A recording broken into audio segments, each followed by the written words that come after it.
What is going on YouTube? This is John from Emphatic coming to you with the latest Emphatic War recap, CWL Week 4. And as you see, we went 4-0 defeating Onehive 2.0 on percentage. This was an awesome war, awesome ending. We actually really had the upper hand on them throughout our Town Hall 9 attacks. We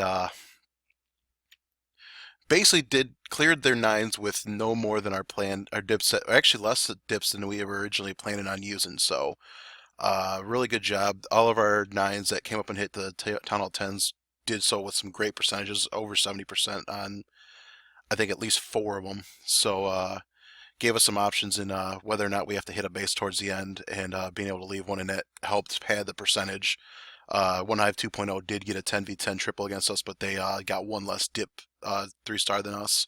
So we went 4 for 6 on Town Hall 10 or 11 dips, and they went 3 for 6. So that was the difference right there. Blaine's map that I designed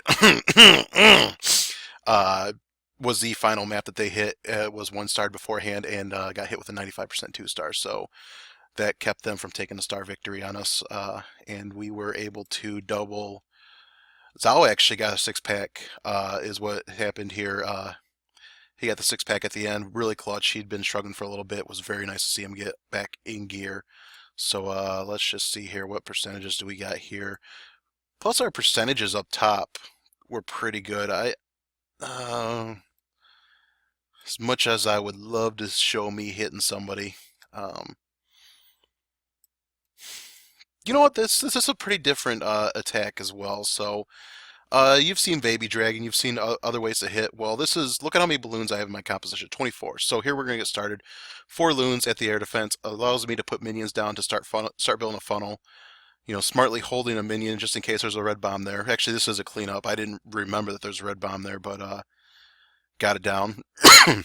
So send another 4 at another air defense. You see they're taking or arch tower. They're taking a beating, but they managed to get the arch tower down. Here comes another 4. And they're going to take this air defense. So that's allowing a ton of minion free percentage here. And here we go, I mess up this this set of balloons, and I set down the Baby Dragon. I did not notice that there was a black bomb there watching the replays. So I basically burned 30 troop space there on not getting the objective, but I'm really only losing 3 buildings. So, and whatever else they would have come up to get because this art is exposed down. So sending another 4, minions behind, start building the funnel, another 4. You see they hit a black bomb on the way in, but a little bit stronger than the Baby Dragon because, you know, the Baby Dragon might get 3 buildings, but as you see, at least 3 of my sets hit a black bomb, and it would have halted what 3 buildings they would have probably got. So Queen goes down, she's going to start building the funnel, pop her ability. She's basically pretty much sacrificial right here.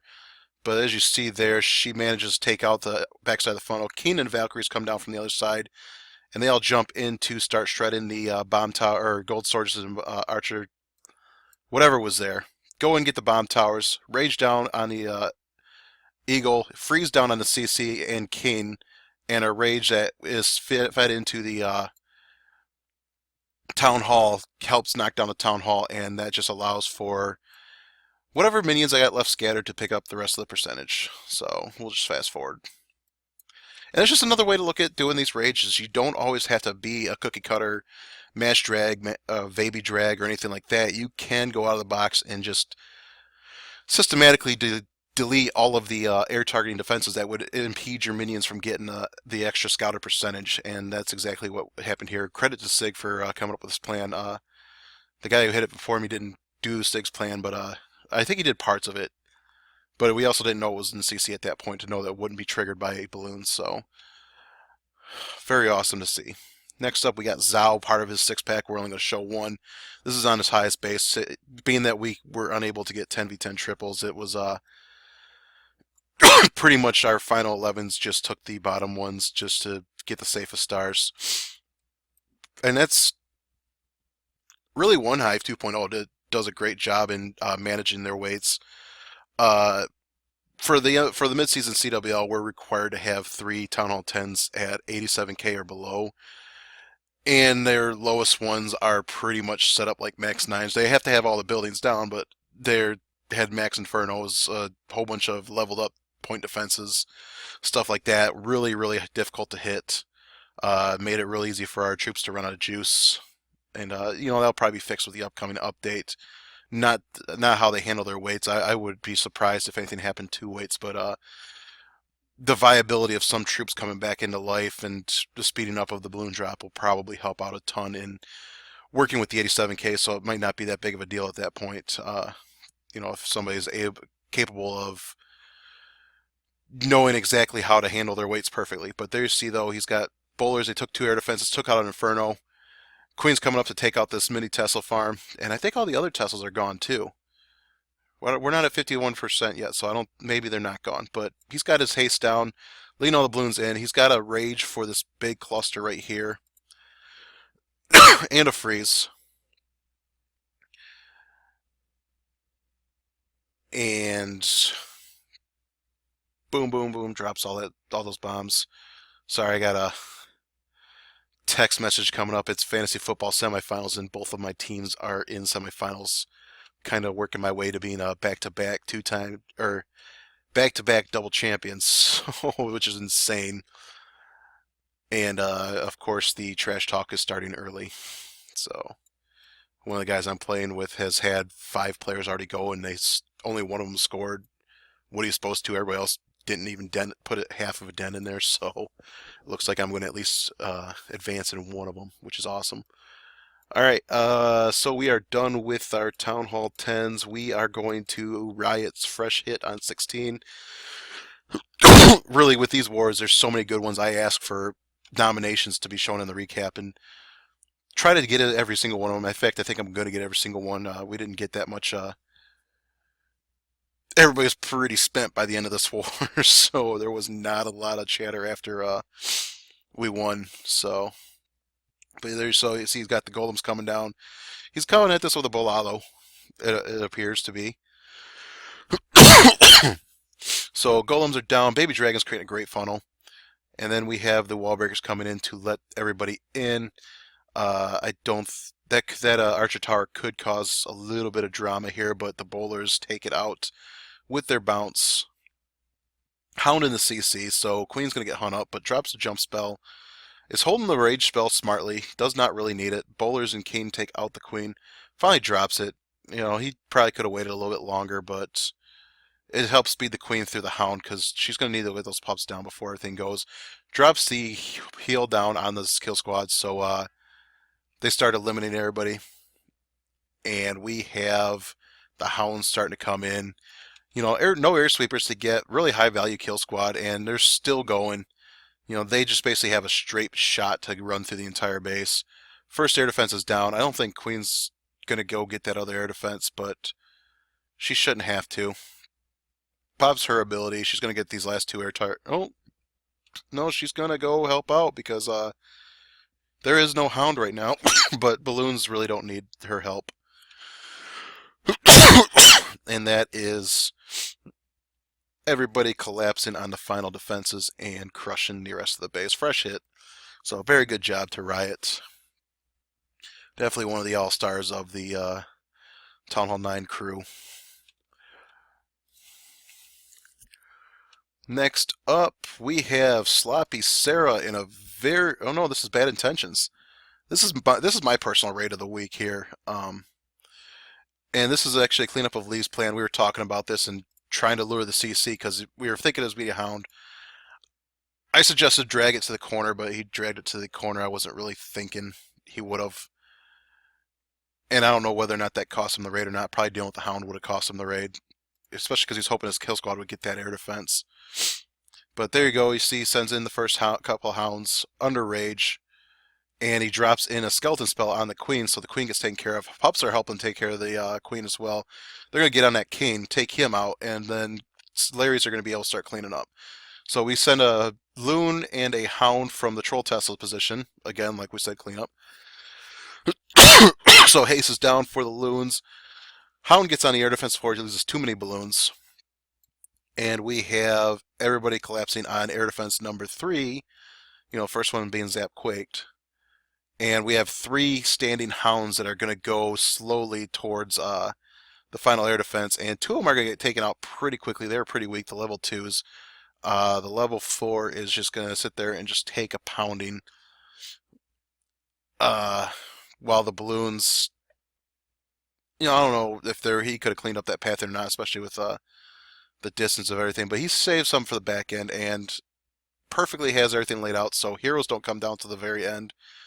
Skeletons and pups are already out at the top. Balloons get a nice healthy split. Queen's got her ability, and she should be Yeah, she pops it there for those skeletons. Gets hit by a bomb, so she's got to take a little nap after this, but gets a 3. So awesome raid to Bad Intentions. Now for a close runner up, we have Sloppy Sarah. And this was one of our we just now started reintroducing voice chat to our to the chat rooms, and Sarah and actually I sat in on this. I didn't offer too much help on it because I'm useless. I was paying attention to everything else. So Kevin and AW really stepped up and helping her work through this plan. This is not something that's extremely in Sarah's forte, but you'll see there's some brilliant wall breaker work here too that they're able to talk her through how to get the wall breakers to path exactly where she wants them, which I believe is this corner right here. Sends down a giant to lure the CC. Sends down a second giant just to make sure she's got it. And actually, it's shields for some wall breakers to go in there and start weakening the wall. She's still got 2 in the bag. We get a poison and a rage down for the queen. And the way that these wall breakers are coming in breaks open the bomb tower section and this air defense section right here. So she's got that wide open. Wizards are coming down to help funnel her, but the queen's going to have him take one of those out. Drops Keen, drops Bowlers, and drops a rage spell. Not the cleanest drop, but there's a Tesla farm that they're all going to be jumping on as well. So again, just making sure that she's taking out all of these objectives that are going to make her back end rough, like a backside Tesla farm. Takes out the queen. That Expo is on ground, but the other one is on air. She should be able to get both of them. And she's going to get 2 more air defenses with this charge. Drops another rage. Goes to get the Expo. Goes to get an air defense before it takes down a healer. Archer Tower. Going to go Archer Tower. Expo air defense unless she goes to this Wizard Tower first. But finally, other way she'll still get that third air defense. Drops down the rage to speed her up. And we get hounds coming in from up top, and everybody's just going to run the line down to the final air defense. Looks like she's going to let the bowlers take care of this Archer Tower, which they do. Nice job on not panic throwing them out there.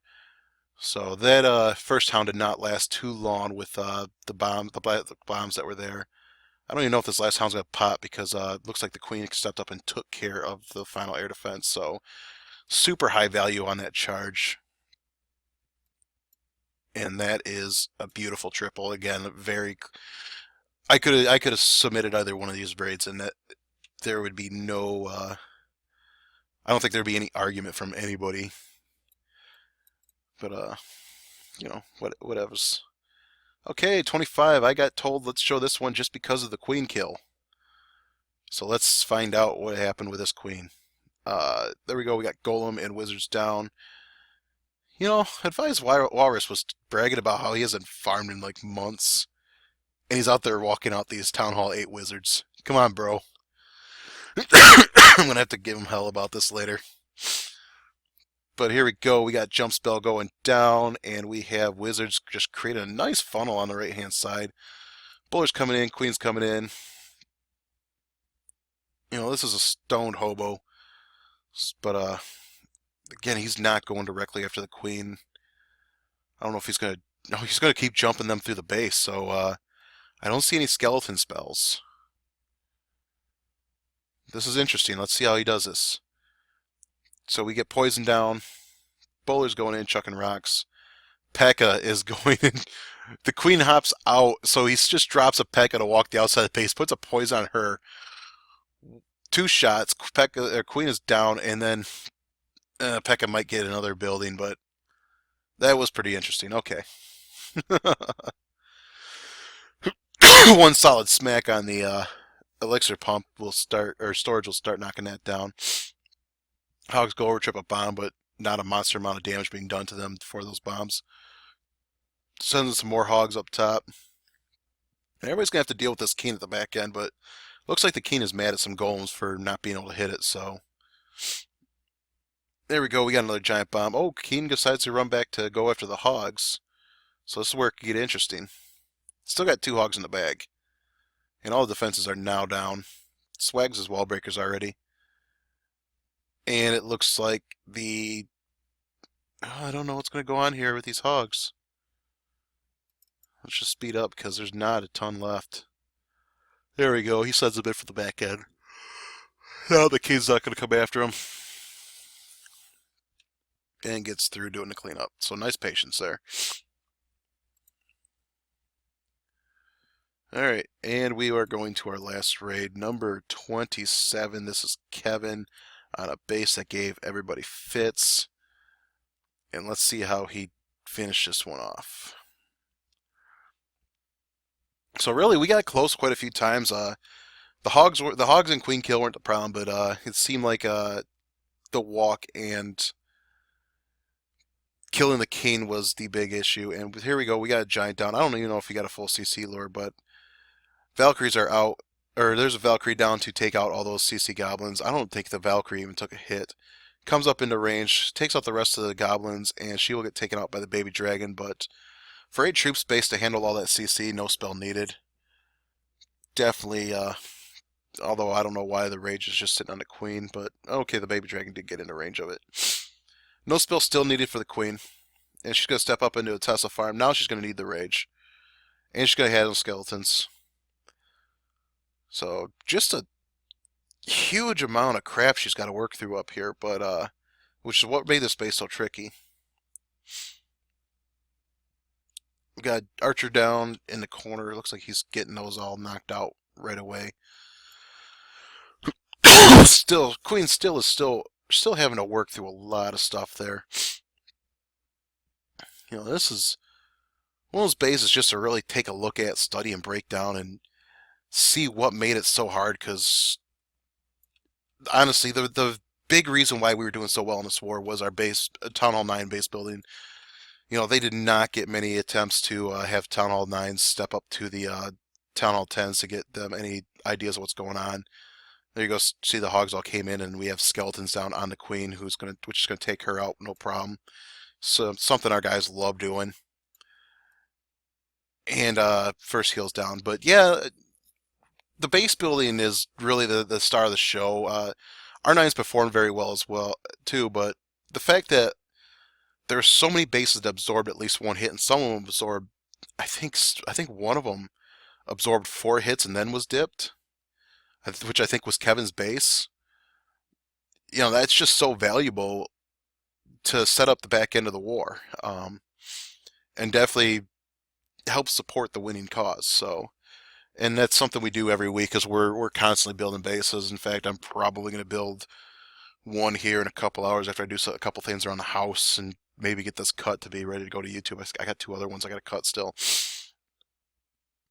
And yeah, it's just the dedication we put in towards the base building is one primary reason why we won this war. It not the sole reason. There's a lot of stuff that came together, but really, and it did come down to the wire, despite us having a really dominant showing in the early half. But it's just one of the many pieces that came together to tip the tide in our scales in our favor. So really can't give it up enough for our Town Hall 9s this war. They really stepped up with their building, their performance, and with maximizing percentage on Town Hall 10s to make sure that we did our best in securing both the 2 stars and the percentage to protect the back half of the war. So really awesome job to everyone. Very proud of them. 4-0 is a great feeling. Yeah, it's something. I never doubted that we could get it, but I knew it was going to be extremely hard, and to actually achieve it is very, very satisfying, very awesome. Couldn't be more proud of everybody, and giving up to our very tight wars that we had: Pigeonism, Fulman, Morte, Onehive 2.0. These wars have been arena. Now next up we got Golden Goblins, who actually did suffer their first loss yesterday. I think Kronos beat them. So I think we're only one of the 2 4-0 teams in our division. I don't know in the overall league. I don't pay that much attention, and I don't think they're up yet. But yeah, very cool to be where we're at, and I think we got to at least be top 2 or 3 by now in the power rankings. So real cool, real good for everybody, and an awesome job, Emphatic. So, but yeah, and Onehive 2.0, we love warring you guys, man. We can't wait for the next time. They're still up on us in wars that we've done at least in since we've had restructuring within our clan all that time ago. So it's 2-1 in their favor. We're gonna do this again sometime soon, and I already joked that we'd probably match up on Wednesdays, so we will see if that happens. Since now being in the CWL means we're basically in a potluck when we're not in war, so be a blast. But till then, thanks for actually. You know what? Speaking of the CWL potlucks, let's see what we're doing this week.